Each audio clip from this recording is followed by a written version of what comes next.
What's going on, guys? So you are in for one absolutely amazing video. I got my buddy back with me, Tim. How are you doing today? I'm doing great, thank you. So Tim, real quickly, because some people who may not have watched the other videos may not know who you are. What do you do for Lippert? So I'm Lippert's Vice President of OE Engineering, and I am in charge of all the product engineering for our products for North America. Mechanical engineer, right? Mechanical engineer. Very cool. So we're about to go into their corporate worldwide headquarter building, because this is also kind of a way to see some of the innovation, some of the products that could be coming to the market, some of the products that will be coming to the market on display in a really, really cool way. And Tim's going to walk me through some of the ideas behind some of the things that they're developing and really give you all an example of stuff that you can expect to see, or some stuff that you can expect to see possibly on new RVs, or even as an aftermarket upgrade to some RVs, right? For sure. All right, let's head on in. Let's go.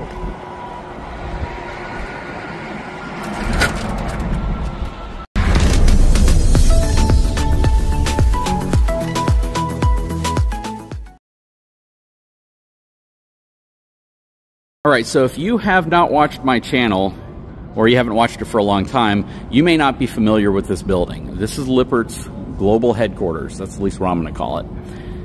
This is a really, really cool space, and they have a lot of stuff on display here. Now, you can't come here to buy anything, so this is not a retail store. You can't come in and say, I want this or I want that, can I buy it?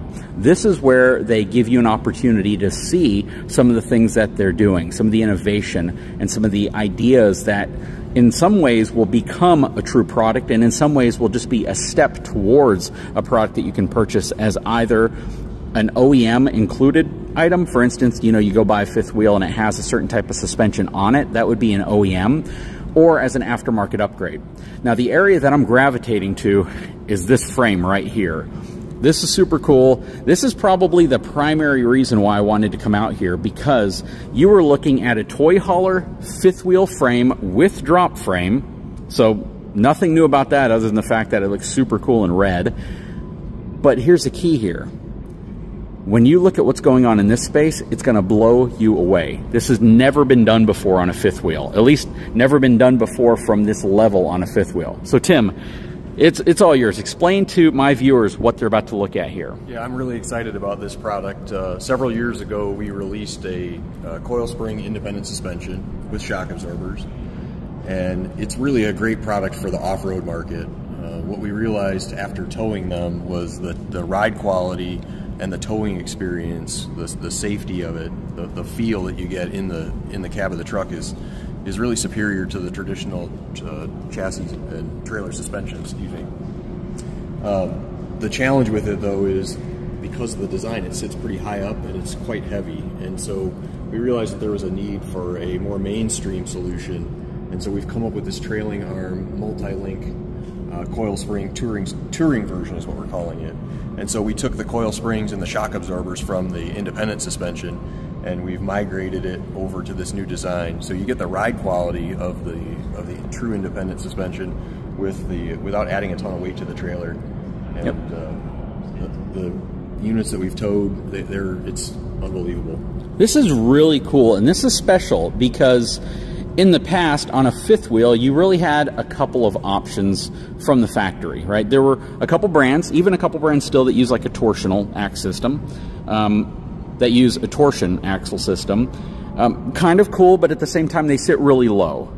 And they're not ideal in some ways because they have the rubber beads which give you kind of the suspension capability, but they don't have any dampening from like a shock absorber perspective.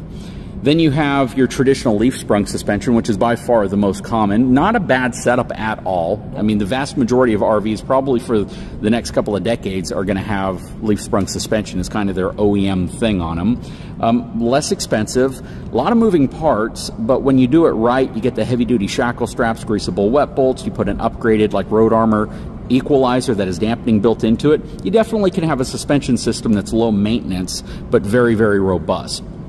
And then there are independent suspension systems typically sold as an aftermarket solution, right? They usually will use some type of rubber shear or some type of other rubber dampening system. And all of the systems are fine. They're all great.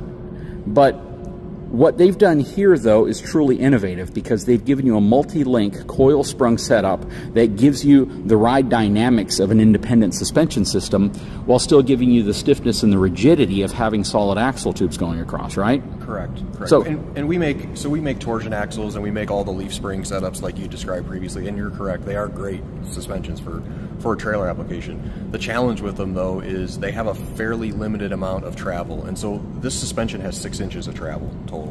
Okay. And so when you've got 6 inches of travel, that gives you 6 inches to use to change that force direction, and it reduces the amount of load going into the frame. So a question people are obviously going to ask, if they're technically minded or if they've watched any of my videos on leaf sprung versus like torsion suspension, is leaf sprung suspension is great because it gives you equalization to some degree across both axles. So if you're not perfectly level, you still have both axles carrying part of that load.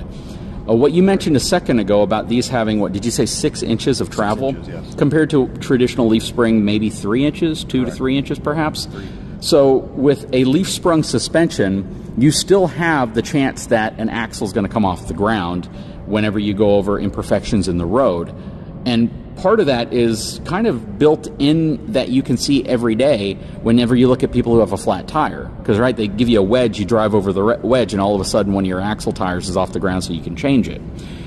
Well, the concern people are obviously going to have here is there's no equalization here. There's no equalizer between these two axles. So does the suspension travel that you get kind of make up for that?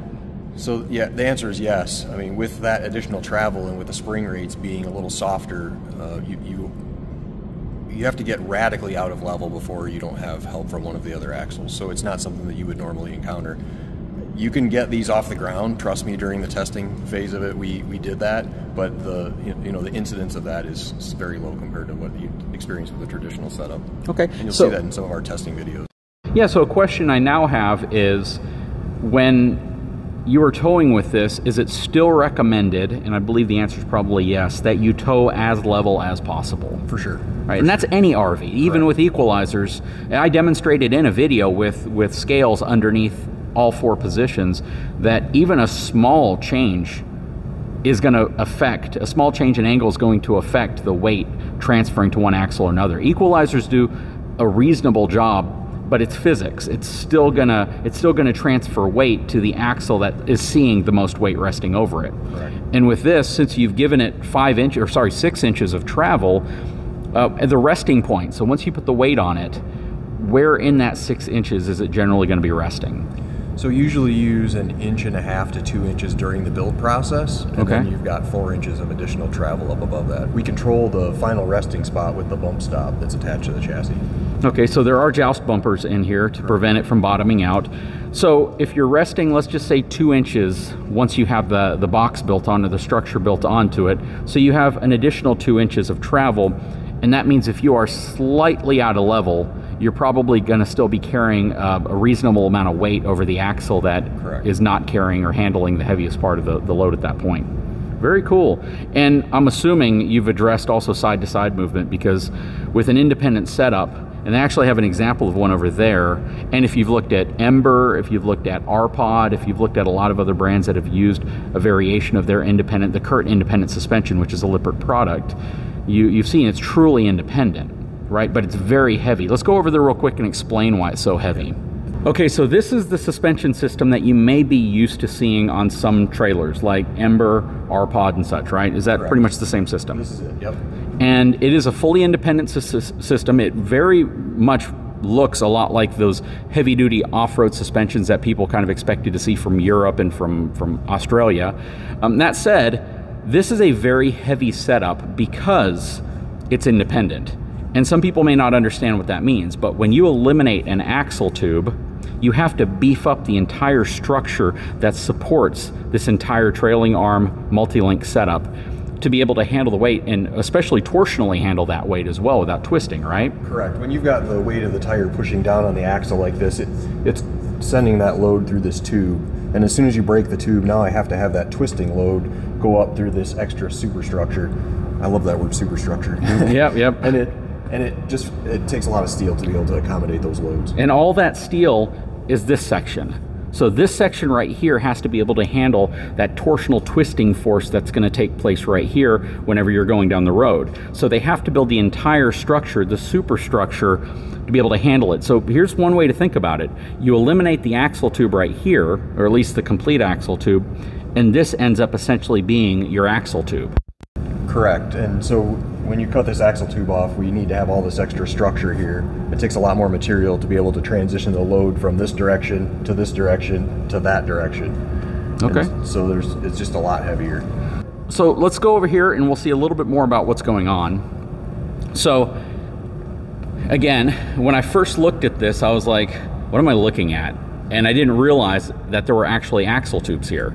And then he pointed that out to me, and I was like, well, that is kind of cool. But it kind of brings up some other things that you definitely have to test to make sure work out well, including that side-to-side movement, right? Because this is not true independent suspension. Correct. So we did a lot of testing on this, and we're continuing to do additional testing on it. And we added the track bar because we were getting side-to-side sway. We initially tried it without and thought we might be able to get away with that, and weren't.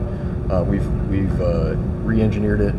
We've also done some things to allow the trailing arms to move relative to the cross tube without getting into the specifics. Oh yeah, no problem at all. I understand that this is going to be a released product, so this isn't prototype per se, or is this the prototype? No, well, this is a prototype, but on this version. Yeah, you're going to market. Well, we are released already 5,200 pound axles and below, and we're in the process of finalizing the release on the 6, 7, and 8K axles.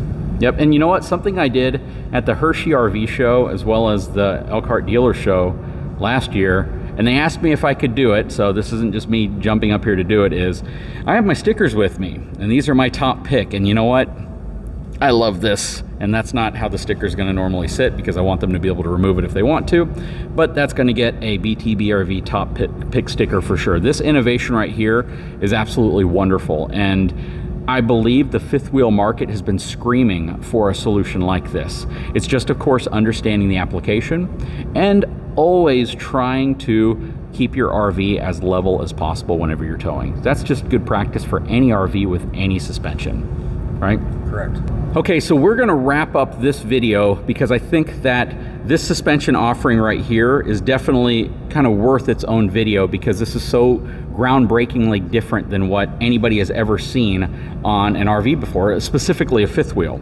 And to have a fifth wheel with this type of setup is game changing. And I can't wait until this hits the market. And to answer the question a lot of people are gonna have, they are planning on making this an OEM offering, which means RV manufacturers can install this at the factory level, which is super cool.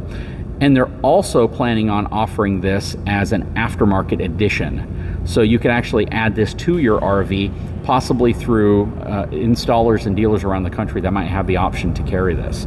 That is very, very cool, and it's absolutely something that I can't wait to see hit the market. Anyways, guys, we're gonna wrap this video up because I wanna show you another super innovative product that I'm also gonna feature in another video as a final version.